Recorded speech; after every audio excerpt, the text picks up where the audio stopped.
Hi guys, welcome to the Social Scene Podcast. My name is Dicky, Chillis, and ninataka kuwashukuru sana for subscribing. Tunaona subscriptions zinaendelea tu kusonga tu pale juu. Thank you so much for sharing our videos, for commenting. Tunaona hapo. Thank you so much for showing up. We do this because we love it, but you showing up inaonyesha passion yetu ni valid. And today we have a guest who is here to talk about creative space and the recent taxation yenye imekuwa introduced. Nitaacha ajiintroduce kwanza and then So thank you, Dicky. So my name is Rono. I'm a filmmaker, a car enthusiast, content creator. So yeah, today we're having a conversation with Dicky Chillis about the recent proposed bill about taxing the content creators, digital content creators. So yeah, excited to be here, excited to share some of my views. Yeah. Karibu sana. This is pertaining the recent proposed finance bill that imekuwa passed. Yeah. They introduced, when it started, they said 15% withholding tax for content creators. And then it was revised, and then we have 5% now, right? 5% for content creators withholding tax. Now, just to inform you, withholding tax is tax that you pay before you're paid. So if you're advertising something, the person you're advertising for is the one who's going to pay the tax. Yeah, the withholding tax. So but since wali reduced to 5%, walisikiza the outcries of content creators, waka introduce sasa itakuwa ya advertisement, itakuwa ya social media, itakuwa ya nini ingine, websites. So hizo zote, of which 15% was not inclusive. Right? And we're excited to have you today. I hope mtatu follow on our social media platforms hapo chini. Pia kuna namba hapo chini. Comments zozote zenye una feel unastahili, unataka kuzisema na utaki zikwe public, unaweza comment kwa hiyo namba. Yeah.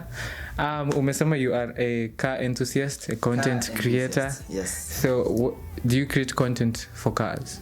Yeah, currently working with Lipri Safaris, creating content for their Lipri Safaris. It's a car service. So create content for them related to automotive. Basically, I've been in the scene in terms of creating these productions, mostly movies and series. But also the fact that I love cars, you can drive into automotive filmmaking kidogo. Yeah. What is your dream car? What is your dream car? I'm a Mercedes S-Class, CS550, CS550, S600, probably a Maybach. I won't mind a 4x4, but I'm kind of a fast driver. So yeah, I like something that is karibu na ground kidogo tu hivi. Kitu imekaribia chini. In fact, kama si podcast, which I'm glad to be in, kwa Vasha sai. Yeah. By the way, since we're talking about cars, yes, is there a difference between cars? Okay, what's the difference between cars zenye ni normal na zenye hutumika kwa safari rally?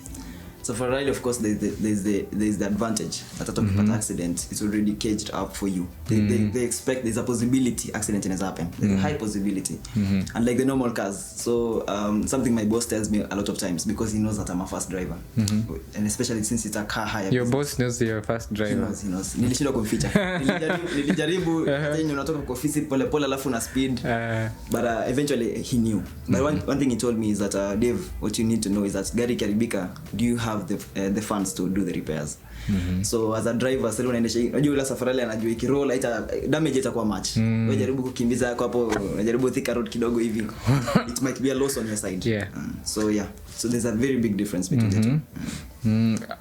I want to ask this question because me niko na opinion mingi sana about this question. Yes. What was your first thought when you heard taxes are going to be imposed on content creators?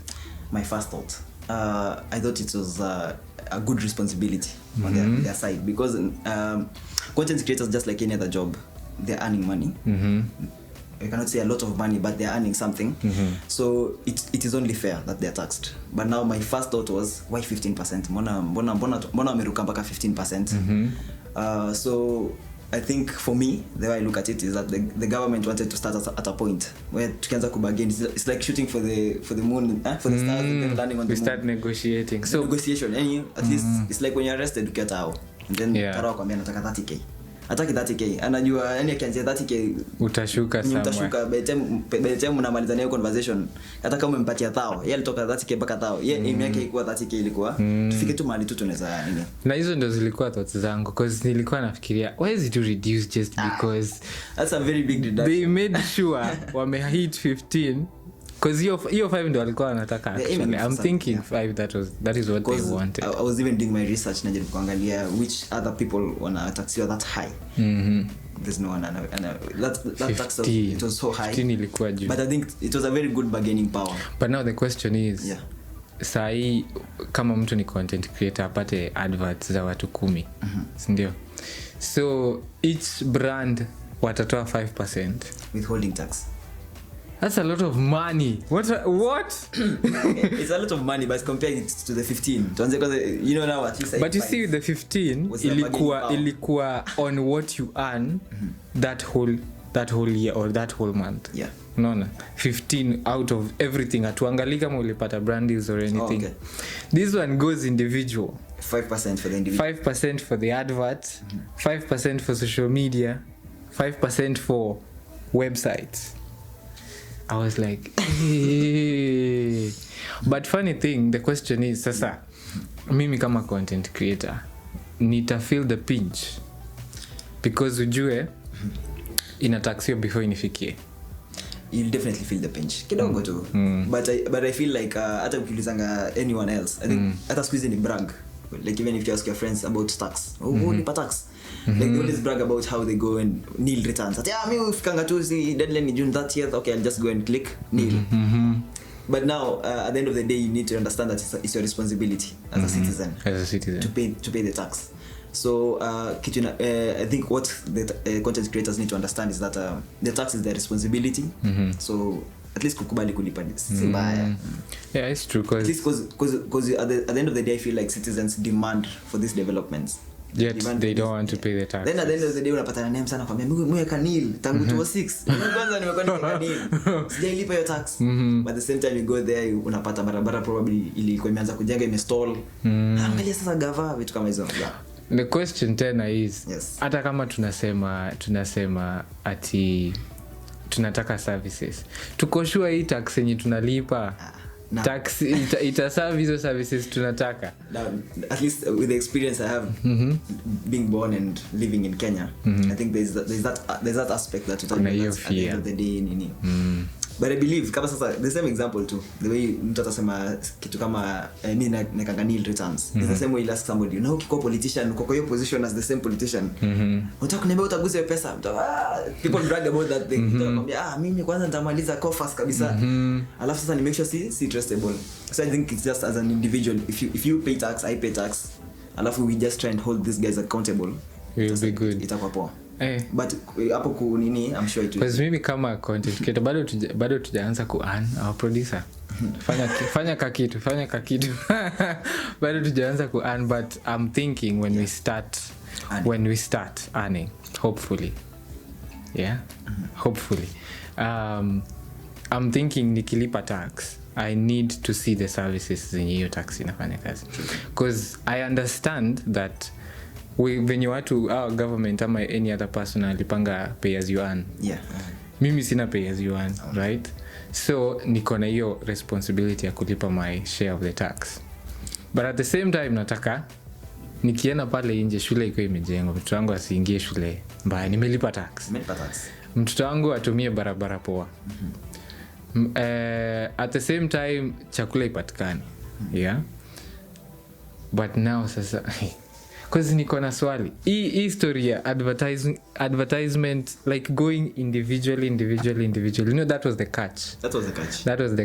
We reduce 5% so that looks nice, inakaa poa. Because I was even seeing the comments of guys that were like, finally the government is listening to us. I was like, whoa. Exactly. Because we reduce. The question is, are people aware of the taxes zenye zitakuja, or are people just fighting for this 5%? Because mimi nafikiria kuna mtu anafikiria ni 5% too on everything.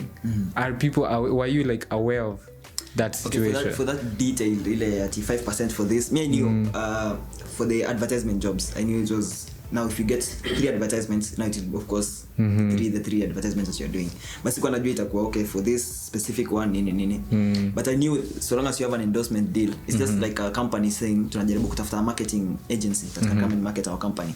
And then they find you on Instagram, you have these followers, you have these engagements, wanajaribu kuishare your engagement chat inakaa iko juu sana. Then they approach you. So the budget they had for this marketing agency ingefanya the marketing budget imekuja kwako. So me I knew that's how they will work. If a company gives you an endorsement deal, that's 5% on that deal, 5% on another deal. Okay. At least kulikuwa na mtu hapa kwa. So kama uko aware, when you content creator, 5% on every deal that you sign, every contract that you sign. So niliona what they do is you pay that 5%. So you may agree on the rate in mtalipa for advertising or an endorsement. Then ukipewa pesa inakuja 5% less. And then since ulipeana email ndio ikuwe taxed, unapata your withholding certificate. Ni wanaita withholding certificate. So you'll get your withholding certificate on your email yenye itakwambia umelipa hii tax because ulikuwa unafanya hii deal na hii deal. Question comes in. Appetite ya kufanya content creation ita reduce appetite, as in watu wataona kumekuwa kugumu huku, let's run somewhere else. I think what the government is trying to do right now, hata na history ya Ruto kusema advertisement, because they spend a lot of money on advertisement, the billboards, hizo vitu mingi, especially during time ya corona. So I think the government is trying to say right now, once we have these content creators who are paying tax, we now even have the chance of government giving these content creators, I think they gave the promise, but sasa bado ni promise. But they give the promise that at least these deals hii pesa tuna spend. Now mpaka leo I've stopped actually following hizo figures tunapatia nangwe ati 300 billion 4 billion niletanga kushika, so mimi najua tuko na billion fulani iko somewhere. You know, saying Ruto every time in his speeches nimetenga next week kwanza story ya next week alitenga 6 months squeeze ni next week. So I feel like me let kushika hizo billions, but nasema kuna certain billions inakonga kwa advertisement from the government. Why don't we use these billions into these content creators? So once you have this engagement chat, umeanza kupata followers, nini ushaanza ku earn, umeanza kupata advertisements, you're now paying tax. Government corporate na kwamenaje June that is approaching, tunafaa itisha wase waanze kulipa tax. We're looking for content creators who can advertise this. Here's the budget. I think it will encourage the content creators who have money, not money, who have followers and engagements, but the one who is trying to start up, I think going to disadvantage kidogo. Exactly. People who are trying to start up. Yes. Look at my face. Anyway, cause kulikuwa na hii issue ya content creators venye wanaonyesha vitu kwa social media, the life they are living, you know. It's even prompted the government sasa ndio ikasema these people are living a good life. I saw that discussion. Jalango actually even alichangia kidogo. It was in Kisumu for the news the media conference. President akasema Njugusha na ana pesa mingi kumliko. In what aspects? It is basic salary peke yake. I think it's that. It's that because president anaanza allowance. Basic salary yake. Okay, basic salary, I can say basic salary.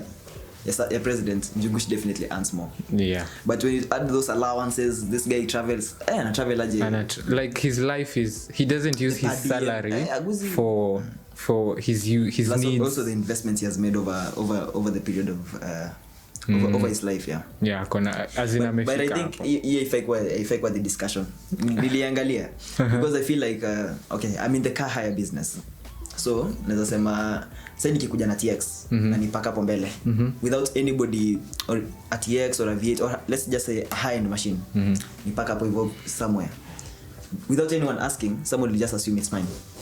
Sasa na vijana siku hizi manze mko na pesa, vijana siku hizi wash akona pesa. Huyu jamaa he doesn't know if I've hired it or not, ama ni mzazi. Hata niza kwa mzazi, mzazi amekwambia aje, bu shika hii gari nataka kukutuma errands 1 2 3, and then you are going for your errands, and then everybody else outside judging you from without even asking. Anajua huyu jamaa because hajui story yako, gari ni yangu nini. And so I think the content creators sometimes try and show this lavish lifestyle. Hiyo ndio prompt yeah. Kwa sababu hiyo gari labda hata si yake. Since uko kwa higher business. Yes. Umeelewa swali nataka kuuliza. Nimeona kwenye unaenda. Mnapatanga celebrities wanakuja kuhaya. Lakini sita mention names, but now that's why utaniambia kando tu. Okay. Because now they have a music video, they're trying to do this thing, and then us we are there. They're like we need this cars.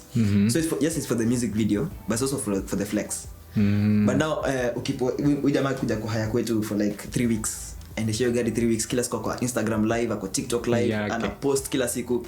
Trust me, anybody following him atasema gari ni yake. Hata mimi mwenyewe mwenye nilimharia gari nitasema na gari inakaa ni yake manzi. Ni yake. Ndio ana post ana asubuhi amefanya hivi na hivi. So I think the life that is being portrayed on social media shouldn't actually be judged. We have seen these celebrities wameenda to watch music videos out 2004. Right now they're coming with pay bill numbers. They're like aje mtokolee bana. We have this situation. So you're asking yourself if you're able to achieve and buy a car like an LX570 V8, that's a 18 million 20 million car there. Kama unaweza kufika hiyo point, hauna investments yenyewe imekushikilia chini. Hata kama muziki iliisha, kwani pesa ulitumia. So it was the lavish lifestyle that they were trying to portray, the bling blings, the chains and everything. Yeah. But niliangalia from Jalango's point of view because I watched the interview. Jalango said like hata mimi nitaenda kukutetea aje. Nenda na president huyu ana pesa. President anaingia Instagram anaona kabisa huyu amepanga pesa kwa bed. There was even that challenge after the Sonko video. Penye unapata kila mtu anaanza sasa kuweka pesa kwa kitanda anaonyesha ako na pesa. What I've come to realize is that kama uko na do si lazima utuonyeshe. Tutajua. In fact, I think people who have money don't you wouldn't even know. Ati ameka kwa mfuko hivi eti nini? No. You wouldn't even know. Yeah. So I think that point to assume anything you see on social media social media is a scam. Is a scam. Umesema mnafanyanga kazi kwa you rent cars, right? Yeah, we do. Do you create content? You create content for the cars, you've said that. Yes, I do. Now you're a content creator. How do you expect this tax will impact like your branch. Work? Okay, so for, as I've said, nilikuwa nimeanza na kwanza, of course the usual in terms of content creation. Hey, what's up guys, welcome back to my YouTube channel. Hizo kama sisi hapa. Okay. But nilianza ile, of course kuna YouTube channel, unaanza kufanya vlogs. I think for me it's kind of a gradual growth. Nikiwa high school nikaingia into film in detail kabisa, kuandika script, kushoot movie kabisa in detail. So when I finished high school, I felt like mwana filamu kama sisi. Sisi hapa crew we are filmmakers. So by the time nilikuwa namaliza high school, that's when I created my YouTube channel because I felt like already nishaanza nimeingia acting scene, nimeelewa hiyo process yenye ina happen. And that's when I decided I'll do filmmaking as a career. Nikamwanta kusomea film. But now since nasomea film, can I start a YouTube channel nianze kufanya vlogs about the things I do. I love traveling. Hapo unaona mwenye na connect kwa magari. Traveling and cars. So I started doing vlogs about traveling. At the time I got into the car hire business. At first I wanted to get into the car dealership, which is selling a car. Literally ndio gari tunauza eBay. So I went around after kujaribu vlogs pia nilipause. Not stopped, paused. The same thing with acting, just paused. So nikaanza vlogs kiasi hivi, then I felt like I watched one of my I think ilikuwa ile time ya corona. Nilikaa chini nikaeka tu vlog yangu nikasema acha tu ni watch vlog. Mimi mwenyewe ni watch. Si audience na watch, ni mimi na watch. So I watched one of my vlogs na nilifeel Dave hapana.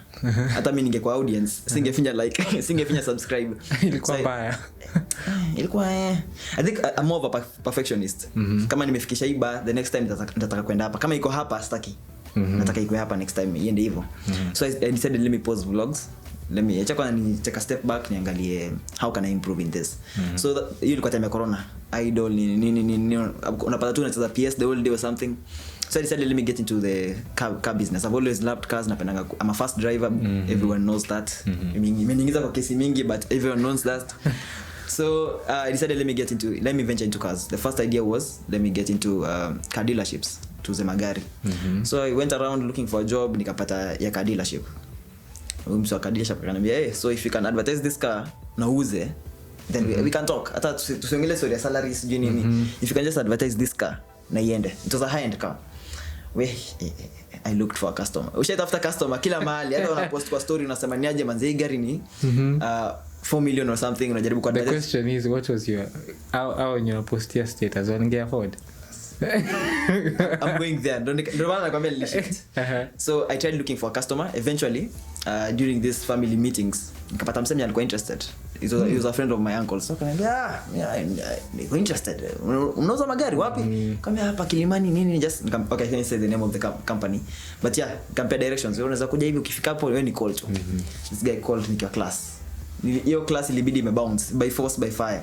So I left, nikakimbia hivyo, nikapata naye nikamexplain. So there were 2 cars. He was interested in 2. Mpaka nikapata 3 hours details. Yeah, difference here. So what's the difference between this one and this one? Because they're both Mercedes, but difference ni gani? Oh, this one itakusaidia na hivi na hivi. So you're trying to win this customer because deal na huyo boss ni if you can just sell this one car, you're in. Hizi zingine tuangalia hata ikichukua 2 months kuuzwa ni sawa, but if you can just sell this one. So kwa amenipea time frame. So nikaanza ku 3 months ndo nilipata huyo msemo mmoja. 3 months msemo mmoja. So this guy 3 hours after 3 hours nimemexplain the difference between the 2 cars. Jamaa akaniambia okay. Let me think about it. After 3 months and 3 hours of explaining. Let me think about it. Nakwambia nilirudi shule nimejam. Nimejam because I felt like yani kama hata nikuthink about it. Mbona umeniita mpaka nikuje kwa car dealership vitu kama hizo. So I came to understand one thing. I have these uncles. We call them rich uncles. Hao ni wako these high end cars. One of my uncles was interested in a Mercedes, a 7G Tronic. So he said akatwambia to one of these Christmas family meetings akatwambia by then niko interested in gari nitabuy soon. It took him 3 years ndio nikaona hiyo gari kwa garage yake. Sasa ana pesa ama okay, nasema kuna pesa, ako comfortable, he travels a lot, but now it took him 3 years. That means even if the money was there, angekuja tu dealership na angushe pesa. So I decided that's when I changed focus. I decided let me get into car hire. So car hire is kind of different kidogo because si tu unaambia msana ununue gari, ni msana anaku approach, I'm looking for a car for a few days. Unampatia rates zako. Okay, for SUV we charge this amount, for the small cars 3k ingine ni hivi. So somebody at the end of one phone call you can make money. So I decided to get into that. So I approached these guys, Lipri Safaris, nikamwambia how about I create content for you guys? Kuja hapa tu this office in Lavington tujaribu kuangalia kama tunaweza record a few videos. TikTok now is the platform. Let's get some few videos on TikTok. Let's see how we can get clients. So far it's been 2.5 months. So far so good. Yeah. Okay. So how will it impact my career? How will it impact your career? Back to your question. And kutoka from basics. How will it impact my career? So at the moment kujaribu kufanya hizo correlate na clients imenifunza sales. Yes, I had the acting skills. You have the talent. Editing skills. I learned editing from 2. So by the time I got from 3 nilikuwa na edit. You learned editing from 2. I started just doing from 2. So by form 3 when we were doing the series in form 3 editing ilikuwa poa. So I learned these aspects of film but I had not learned how to make money out of film. Now getting into the car business imenifunza hata ku relate. Naona kama hiyo 3 hours ya ku negotiate na mtu hivi. Sasa hizi spend 3 hours kama niko sure utabai. At some point I realize at some point I can just tell that even through a phone call I can tell if somebody is going to hire the car or not. Somebody will say niaje natafuta gari kubwa. Mko na gani sasa naambia okay sasa kuna KDH inakuja ni V8. My to be interested. Oh, how much for V8? 25k a day. Mnataka chauffeur services, are you going to drive on yourself? I'm going to drive on myself. Uko na 5 years experience. Through that phone call I can even tell kama msata alipay 25, especially when you just mention ni 25k a day. Somebody will be like, oh okay, the response will tell me the nini. So it's teaching me the sales part. When sasa nikirudi niseme naje nataka kurudi into shooting movies and everything, I now have the sales part of it. Editing ilikuwa poa, acting ilikuwa poa, directing still learning. Sasa ilikuwa poa, still learning the directing part, producing still perfecting. So it's the car business is just trying to give me the business aspect. How can I make money? Nisiko tu natengeneza tu vlogs. I stopped vlogs because nilifeel number 1 sitengenezi do na number 2 sikubambika na yangu yenye nilikuwa na watch. I felt like I was just going I was mark timing niko the same spot hivi tu. How can I make money and how can I be better? Kwa treadmill. And also automotive filmmaking imenifunza kuhusu cinematic shots because the car doesn't talk. Umezoea character. Unaona vile sasa kamera ziko hapa si tunaongea. For the cameraman anaweza tu tripod na tulie. But for the car is there. Now you have to now learn the shots. Actually for as a product photographer, it is very hard to shoot products than to shoot people. It's easy to shoot people because people unaweza mwambia fanya hivi and then naturally they have their beauty. Yep. Products ni wewe utafute beauty yake. Gari ukipack hivi ni hivyo lazima ukuje upendushe sasa hivi ndio uchukue another angle. Like products is you are the brains, pure brains. Product hizi kusaidia product haitakwambia niko na idea, you know, even in a photo shoot somebody can tell you kuna hii pose nilionanga hapa amekusaidia for the creativity part of it but gari itakuangalia tu hivi tu. But sasa you're doing content for where you work, yes, right? Currently I'm the head of media for an organization that focuses on theater.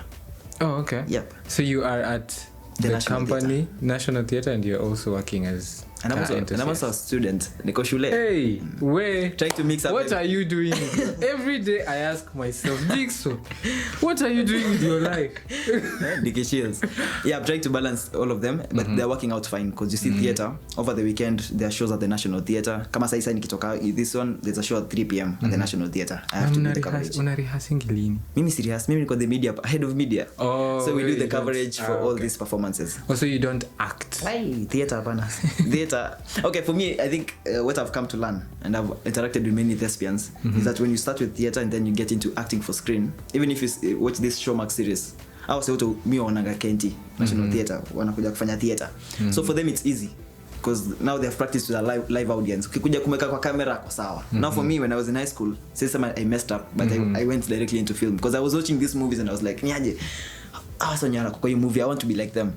So I went into acting for screen direct. So sasa nikijaribu kurudi theater na nimezoea kusikia cut, retake, theater hakuna hizo vitu. Theater mkishamaliza rehearsals hivi mwingie kwa stage, hapo ndo take 1 na take ya mwisho. Hakuna take 2.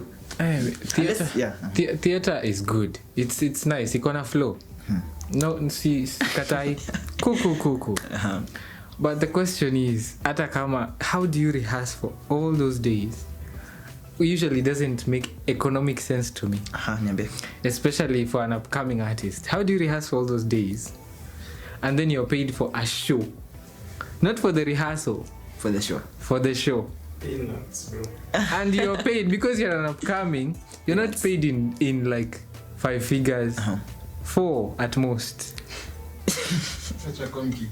It's true. The Kikuyu knew. It's 4 figures. Watu wanalipwa 7,000 after 3 months of rehearsal. But when it comes to something like a film unajua wewe rehearsal ni kwa nyumba.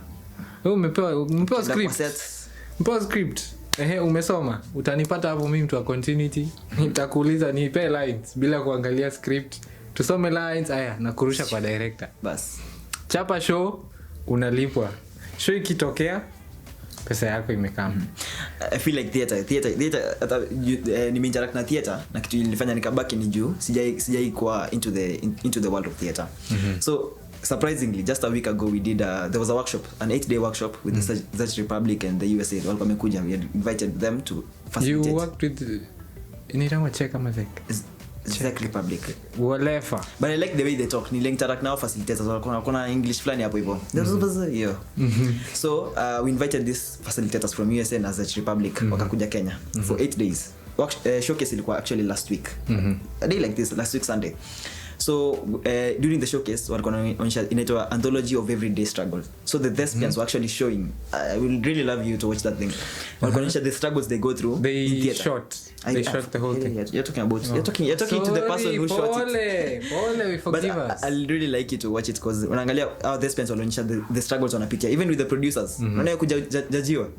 Angalia ule. So there's a scene they did where they were at the stage and then the producers were like the audience. So the producers were discussing the cast. So hiyo hata kuyo disqualify tu na vinyo nanga angalia huyu angalia hiyo kierere huyu atasaidiana huyu. And then they were talking about how they take advantage of these thespians. Now immediately after because I have the full recording, immediately after the showcase it sparked a debate inside the auditorium.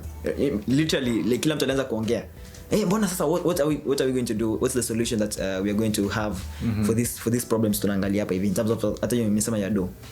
So I think watu walikuwa kuangalia the Kenya's Actors Guild wakaanza kusema these corporations mbona zitusaidii, mbona azipush, is there a red card for an actor. Semeniaje as much as I'm coming to for thespian, as much as I'm coming for this one show easy rehearsals. What are we going to do? Is there a rate card that if I'm doing this one show and this rehearsals, this is the amount I'm supposed to be paid?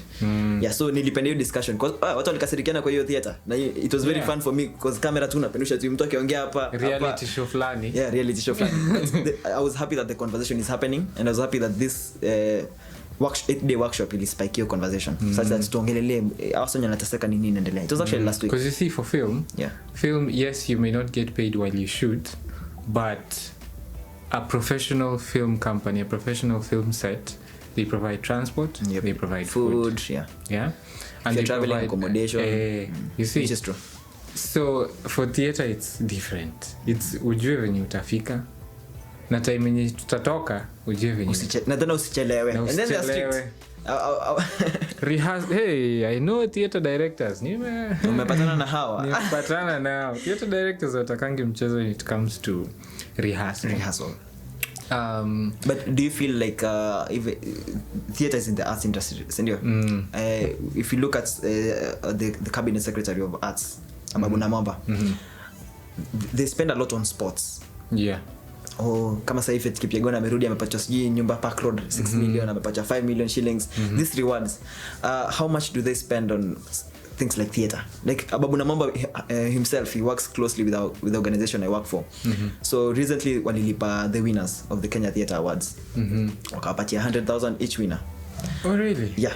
But now that's nice. That's once in a it was progress for organization because the organization is the one that runs this Kenya Theatre Awards. But now sasa hata Babu na Mama mwenyewe alikuwa anasema hii theater, when was the last time it was renovated? But for sports unasikia kuna stadium imejengwa hapa, kuna stadium imejengwa huko. They're in the same parastatal. I was looking for that word. The same parastatal from the government, which is government arts and sports. But now sports gets more of it. Arts is more of I think the reason why they do that, which is not a good thing, not that now it's not a good thing, is because for sports has gained international recognition a lot more than film and theater, more than theater, and more than just basically any aspect of art. But I feel like that needs to change because unaangalia kama sasa ukienda kwa hospitali, then the doctor gives you a bill. Unajua huwezi bishana na daktari bill yake ati okay sasa so nifanyie hivi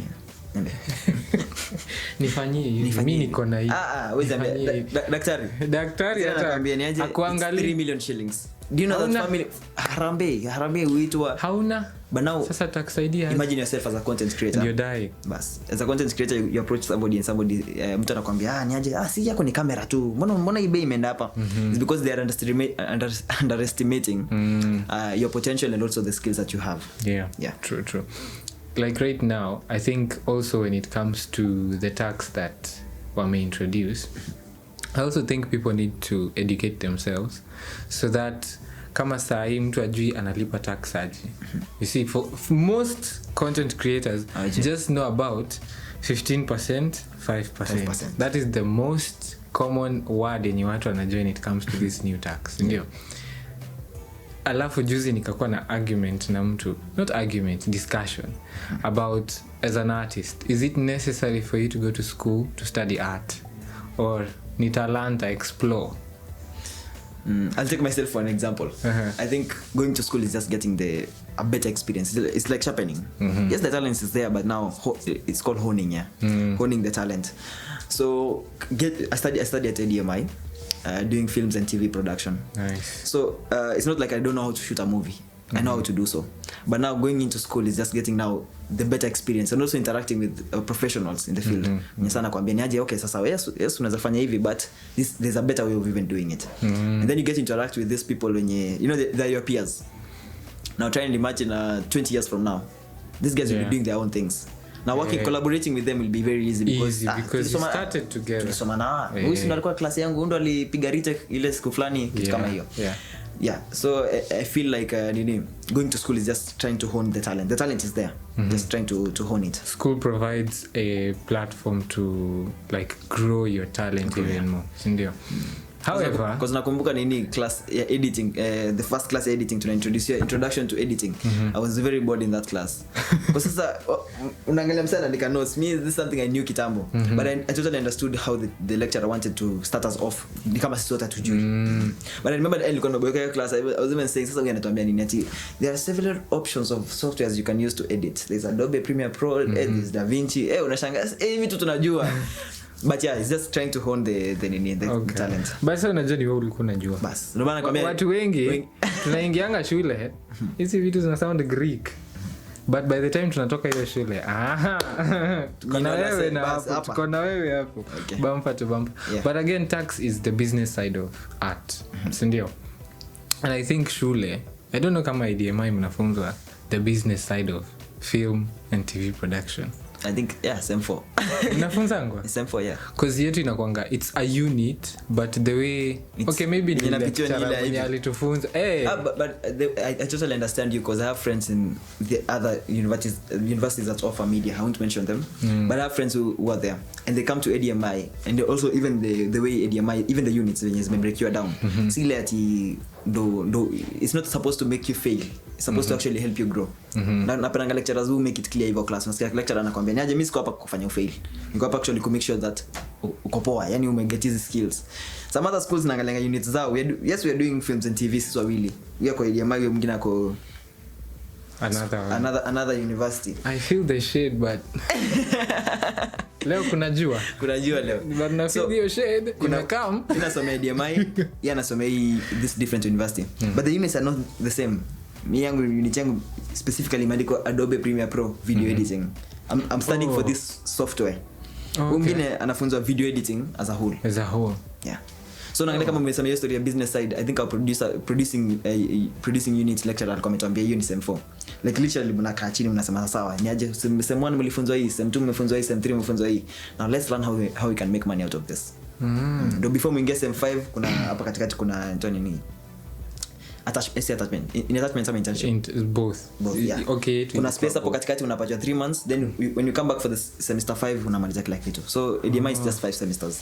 Okay, that's a total of how many years? 2 years only. 2 years. 2 years, yeah. Okay, that's great. So I think if you focus on but like when as a whole as a ikai kama theory, this is arts in a different na walimu ama kwa daktari or anything. This is now arts. Let's focus on intense idea. I want to learn this software or I want to learn this skill, acting for screen. For one full semester just acting for screen. Kenda shule mnaingia hivi act for screen. Kama ni theory, let's say just 2 lessons hivi alafu practical. The next practical. If you can focus more on practical itakuwa poa. The business side of film is very important. It is not focused on a lot in school and it is needed kabisa because ninaweza toka nimelearn skills, nimelearn whatever. Then it comes to negotiating with clients or talking to people who want to pay you. Anyway, I right now we're in the digital age and TikTok, especially TikTok ndio TikTok, Instagram Reels, kuna hizi zingine non-fungible tokens zenye watu wanauza products wametengeneza online. Yeah. Do you think that this wave is sustainable in the long run in the art industry? I think to be honest, I feel like the numbers will reduce. They definitely reduce because unaangalia nini like right now it's very easy to be a photographer in Nairobi. Yes. Tao ni free. I remember in 2019, by the way, this is a true story. 2019 I used to pay 3,800 to shoot it. Sika ulipatanga your fee nilikuwa nalipanga. Unapewa mpaka permit to shoot in town. 3,800 shillings. When was this? 2019. I remember my first camera. Unaenda tao hivi umongelesha client just for a photo shoot. But pesa unatumia tu kubukio. The city is yours. Umegrow up Nairobi, umekuja umetembea Nairobi, but now to do a shoot ilikuwa tu Sunday ilikuwa free. But then your Sunday makanjo ndo hao. So I remember even my dad used to tell me just pay that 3k but include it in the budget there. The client. And the clients kama unataka kushoot tao ina shida but ongezea hapo 3,000 yes haikuji kwangu yenyewe direct unarushia consumer. So itakukata kwa do yako. But right now it's very easy to become a photographer in town if the government supports us kama Sakaja vinyani kuja toka toa hiyo story ya payment in town. Kama unataka kupiga picha tao piga picha tao.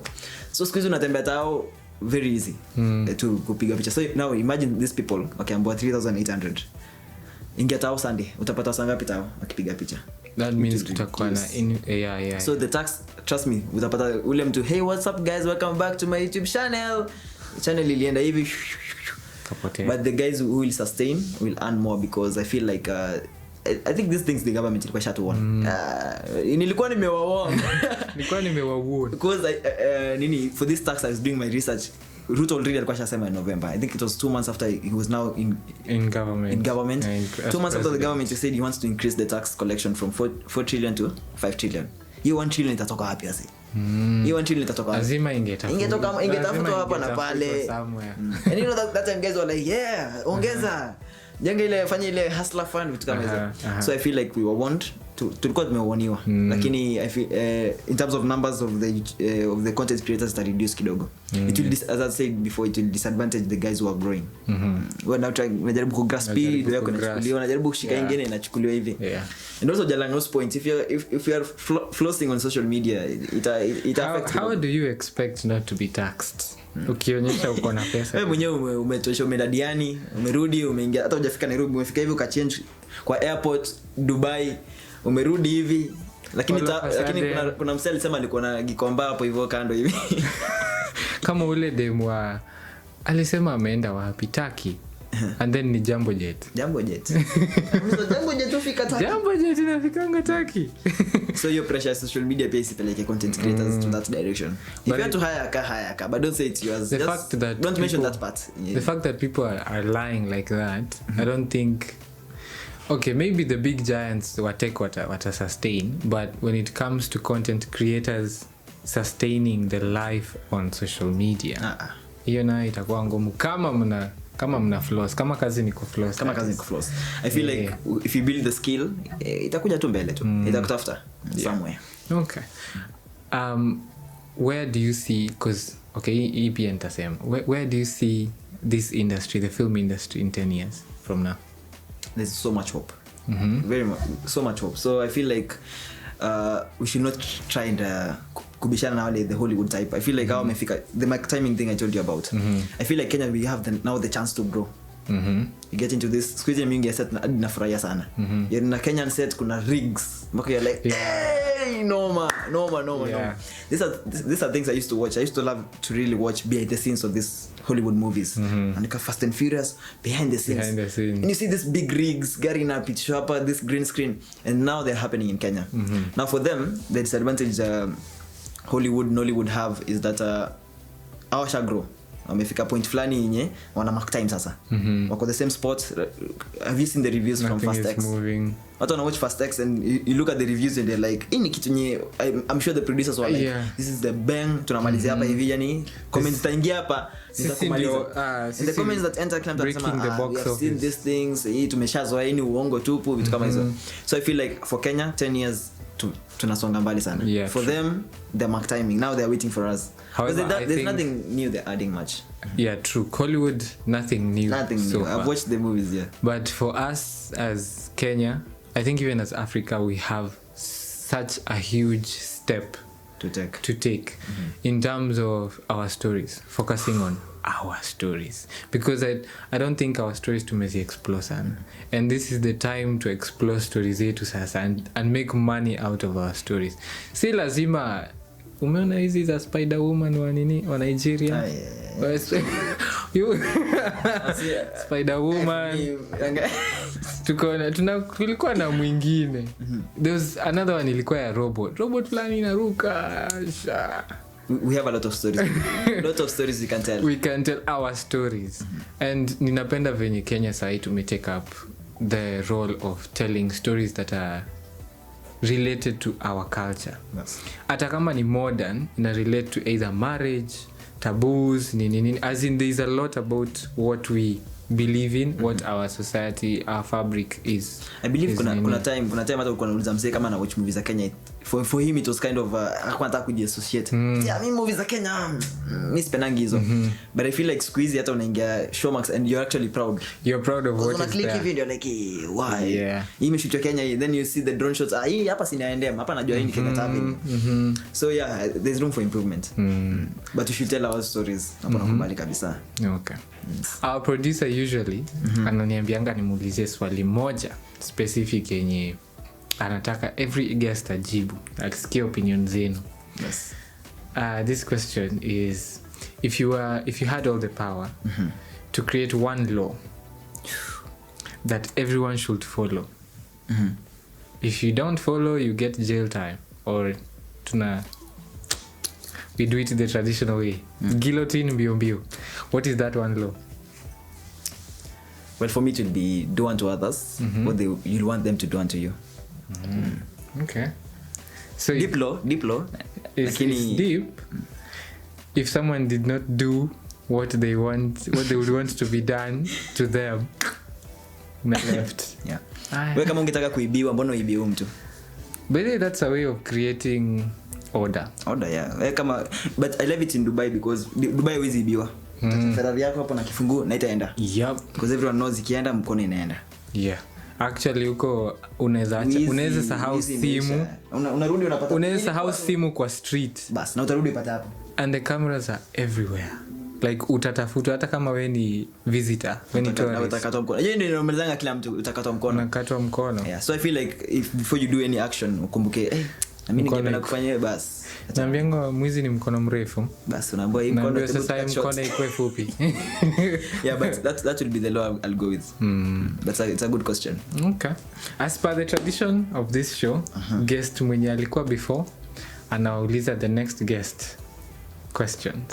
So the guest alikuuliza maswali hapa, but usijali hata utakuwa na opportunity ya kuuliza next. So utawatch show usikie atajibu nini. Sasa ndio. Hey, last time tulikuwa na kina Louis. Hey, waliuliza maswali mingi. The first question waliuliza ni, do you believe Jesus is coming anytime soon? Not really. Why? Not really. Would you care to answer why? Why?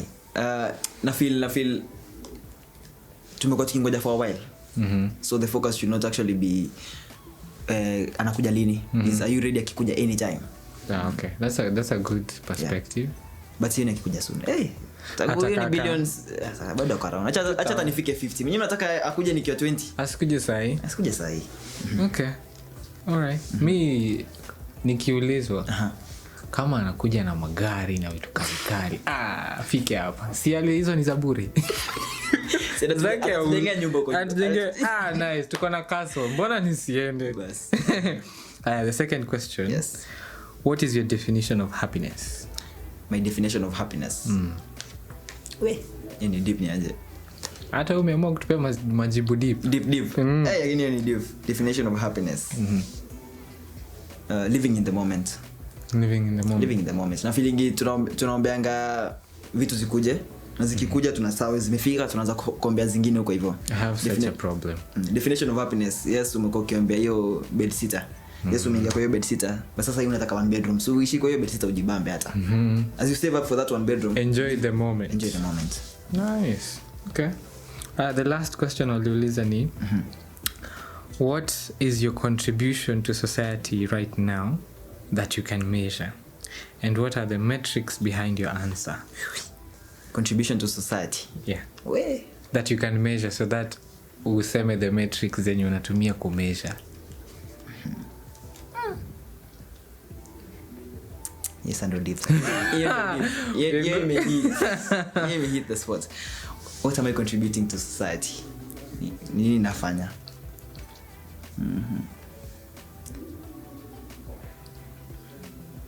For me, I'll just say nina replicate. I'm replicating in every story I write. Na replicate whatever the society is giving me. Okay. But now how to measure it? Najaribu kufikiria hapo kumeasure. Hapo kwa kumeasure hapo ni ngumu. But na feel set si contribute kitu. Kuna kitu na contribute. But in what measure? Ndio najaribu kufikiria. Metrics. Mnyaliandikia swali uje mimi the next guest anabati. Analipia makosa ya that's a tough one for me. That's a tough one. That's a tough one, says the measure. But I think I'm contributing. Yes, story venye tu mnaishi na replicate kwa stories zangu. Okay. All right. So I think for me, acha nijibu hiyo swali. What contribution do I make? I think I listen to people's stories. I let them express themselves through this platform. And the metrics are the feedback they give me after we do this show. So me nasemanga, I would really love to appreciate you and the guests wenye wamekuwa hapa, because at least wananionyesha that what I'm doing is making an impact in their lives. Na point ya hii show ni ku make an impact. Yeah. Yep. So man, I hope we have made impact on your story, on your life. Through this session we learn a few things, be it from tax, tumeongelea content creation, tumeongelea film, tumeongelea car enthusiasm, kama unapenda magari. Wakupate wapi? Socials everywhere. Dave Rono, that's the brand name. Dave Rono. Mtu akitaka kuhaya gari, never know, tunaweza umoka gari. Well, you just call Lipri Safaris. They're on Instagram, TikTok, Facebook, okay, sawa. So Miskana Lavington, high end cars pia. High end, nice. But now we accommodate everyone. That's good. When I say we accommodate everyone, wewe kuja na budget yako. Hiyo budget yako nitachagua gari yenyewe unayo. Bora umemove from point A to point B. Wewe utafika. But okay. Karibuni sana. All right. So thank you so much guys for showing up. Thank you for watching. Man, we'll see in the next one. We've had Dave Rono here. Thank you for having me. Thank you for showing up. Thank you. We'll see you in the next one. Please don't forget to subscribe. Don't forget to comment any insight yenye unaona unastahili kuweka hapo. Unaweza weka tu. Any person who wishes to be a guest, you're most welcome. Kuna namba hapo chini, text it and we'll plan for your day just as we planned for Dave. We've been excited to have you here, giving us your insight. We'll see you in the next one. I have been your host, Dicky Chillis. Bye-bye.